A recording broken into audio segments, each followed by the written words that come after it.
안녕하세요. 홍하상 작가입니다.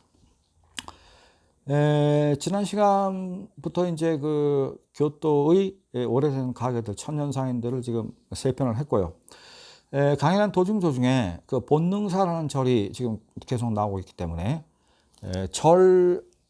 본능사절을 중심으로 위쪽에 오래된 가게들, 또 그 아래쪽에 오래된 가게들을 주로 설명하고 있는데, 바로 그 기점이 본능사가 있기 때문에 절거리가 형성이 되고, 일본말로 데라마치가 형성이 되고, 데라마치 우의 길, 데라마치 아래 길로 이렇게 나눠집니다. 이 본능사가 그만큼 그 유명한 절이죠. 왜 유명하냐면 1582년 6월 2일 새벽 3시경에 오다 노부나가가 아케치 미스히데의 공격을 받아서 거기 죽죠. 아케치 미스히데는 오다 노부나가의 오른팔입니다. 근데 그 오른팔이 왜 그 자기 오야봉을 새벽 3시에 공격을 해서 죽였느냐? 이게 이제 역사의 아주 미스터리죠.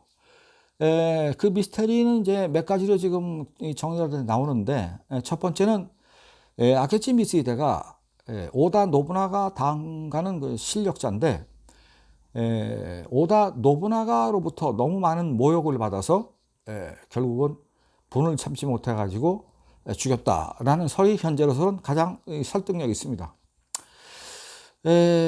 그래서 새벽 3시에 이제 공격을 하게 되는데, 그 새벽 3시를 택한 이유는 인간이 가장 깊은 잠에 골아 떨어지는 때가 해 뜨기 1시간 전입니다. 그러면 일본 교토는 6월 2일 같으면 새벽 4시 한 20분이면 해가 뜹니다. 그러니까 한 3시경에 공격을 하면 완전히 골아 떨어졌을 때 공격을 하는 거니까 뭐 방어할 틈이 없었겠죠. 문제는 왜 오다 노부나가가 교토에는 절이 무려 2,300개가 있습니다. 그 중에서 총 본산만 한 거의 20개 가까이 됩니다. 그런데 왜 그 허구 많은 절 중에서 본능사에서 그날 잠을 잤냐? 이게 이제 한국에서는 잘 모르는 건데, 그 이유가 있습니다.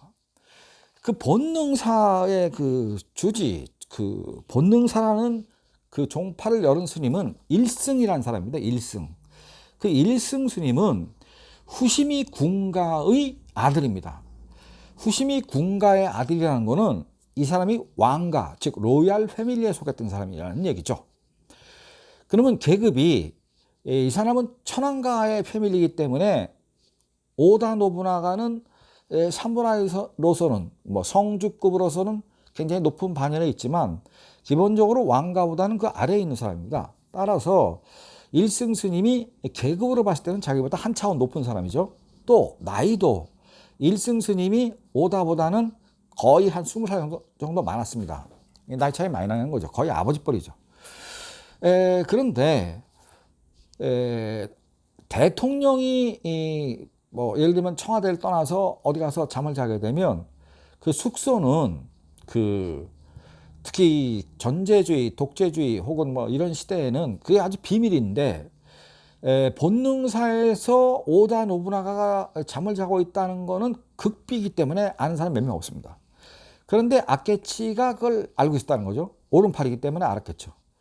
자, 그래서 이 이제 본능사를 이제 공격을 해갖고 천하를 먹으려고 이제 들어갔는데, 지금 현재 있는 그 데라마치 거리에 있는 본능사, 그거는 원래 본전터는 거기 아닙니다. 본전터는 그 니시키 시장, 그 바로 그 동네를 대표하는 일본의 전통 재래시장을 제가 첫 회 방송을 했는데, 그 근처에 있었고, 또 본능사가 지금 현재의 모습은 옛날의 규모에 한 뭐 50분의 1도 안 됩니다. 지금 가보면 뭐 조그맣게 뭐 은혜와 종로이가 지옥에서만하게 돼 있지만 실제는 그거보다 한 뭐 50배 이상 컸고, 그 일대 바로 길 건너편에 교토시청이 있는데, 교토시청을 비롯해 가지고 니시키 시장 이론까지 다 합쳐야 이게 본능사거든요. 자, 아케치 미스히데는 오다 노부나가가 150명의 경호원만 데리고 거기서 자고 있다는 사실을 알아서 본인은 약 3,000명의 병력으로 새벽 3시에 공격을 하게 되는 거죠. 문제는 그 일승 스님이 있는 거기서 왜 잤느냐? 이게 이제 미스터리인데, 이제 그 미스테리가 시작된 원인은 거기서 전투가 벌어지면 뭐 총칼 뭐로 밀고 들어갔다고 하더라도 결국은 이제 절이 불타서 완전히 뭐 재가 됐지만 뼈 조각이라도 하나 남아 있어야 되고 오다 노부나가가 쓰던 칼이라도 남아 있어야 되는데 그런 게 일체 발견이 안 됐습니다. 아무 단서가 없어요. 죽었는지 사는지 모르는 거야. 오다 노부나가의 시신을 뭐 뼈 한 조각도 찾지는 못했으니까요. 이게 굉장히 오랫동안 미스테리였거든요. 근데 이제 그 미스테리가 요새 이제 일본의 뭐 몇몇 학자들이 이제 연구한 걸 보면 일승스님이라는 사람은 본원사 팔을 열어서 23개의 절을 가지고 있었답니다. 그런데 그 중에 한 절이 저 큐슈 남쪽에 종자도라는 섬에 말사가 있었어요. 그 본능사파의 말사가 일종의 지점인 거죠. 근데 종자도라는 섬은 역사책에 다 나오다시피 1542년경에 포르투갈 사람들이 조총을 갖고 들어와서 조총을 전래한 소위 조총 기술을 일본에 가르쳐준 바로 그 섬입니다. 그 섬에 조총 기술을 받아들였던 일본 사람들이 종자도에 조총 공장을 만들어 가지고 거기서 조총을 많이 생산했고 또 그 생산된 조총을 일본의 각 번의 성주들이 몰래 구입을 했습니다. 왜냐하면 조총의 전래 이후에 소위 1542년에 포르투갈 사람으로부터 조총을 두 종을 샀죠.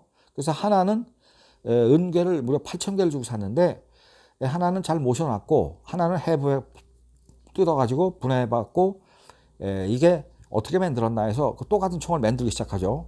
그래서 그 1542년에 했던 조총 두 자루가 서기 1600년이 되면 무려 조총의 숫자가 8만 정으로 늘어날 정도로 많죠. 이거는 당시 전 유럽이 갖고 있던 조총 숫자도 더 많았습니다. 그러니까 성주들은 누가 전쟁을 해서 이기려면 칼의 시대가 아니라 이미 총의 시대로 넘어갔기 때문에 조총을 확보하는데 아주 현황이 돼 있었거든요. 그래서 일승스님이 만든 종자도 섬의 본능사 말사를 통해서 어느 누가 조총을 몇 자루를 지금 사갖고 몰래 갔다 하는 거를 그 절의 말사에서 전부 정보를 수집해갖고 본능사를 올렸습니다. 또한 오다 노부나가도 자기도 총을 많이 확보해야 되니까 그 종자도를 통해서 총을 수입했죠. 그런데 이 본능사는 오다 노부나가의 조총을 사는 창구이기도 했지만 총을 쏘려면 총알이 있어야 됩니다. 즉 화약이 있어야 되죠. 그 화약을 본능사 대웅전 지하에 가득 저장하고 있었다는 게 최근에 밝혀진 학설입니다. 따라서 이제 전쟁을 아케치 미스히데가 3,000명으로 총을 쏘고 칼을 들고 들어가서 오다 노부나가가 이제 자다 일어나고 칼 들고 나와서 이제 뭐 분전했죠. 뭐 열심히 싸웠죠. 그렇지만 뭐 150명밖에 없으니까 경원 150명 자기하고 싸우니까 뭐 상대는 3,000명이니까 뭐 안 되는 거죠. 그래서 결국은 절이 불이 붙으면서 절 지하에 숨겨놨던 이 총알이 열을 받아 폭발했다. 그러다 보니까 이 대화재가 나가지고 뭐 뼈 한 조각이고 뭐 칼이고 뭐고 다 뭐 녹을 정도로 이 화재가 발생해갖고 시체가 나오지 않은 거다라는 거죠. 그 본능사 안에 지금 들어가 보시면 오다 노부나가의 묘가 있습니다. 물론 허묘죠. 왜냐하면 뭐 뼈도 없고 뭐 하다못해 아무것도 머리카락 하나도 안 남았으니까 그 묘가 지금 있습니다. 그리고 바로 그 옆에 자기를 지키던 경호원 150명의 이름이 적혀 있죠. 적혀 있고 바로 그 경호원들의 무덤이 같이 있습니다. 그래서 1582년 6월 2일 날 오다 노부나가 죽었을 때 자기의 오른팔은 아케치 미스히데니까 그 사람은 공격을 했으니까 적군이고 왼팔이 바로 풍신수길이었습니다. 근데 그때 풍신수길은 5만 명의 대군을 이끌고 교토에서 남쪽으로 서쪽으로 약 한 200km 떨어진 정확하게 얘기하면 그 다카마스 성이라는 지역인데 그 다카마스 성은 오늘날 그 오카야마 현에 소속되어 있는 데입니다. 거기에 내려가서 그 다카마스 성을 지키고 있던 그 성주인 모리의 부하를 항복시키려고 5만 명을 데리고 내려가가지고 성을 완전히 포위하고 있을 때죠.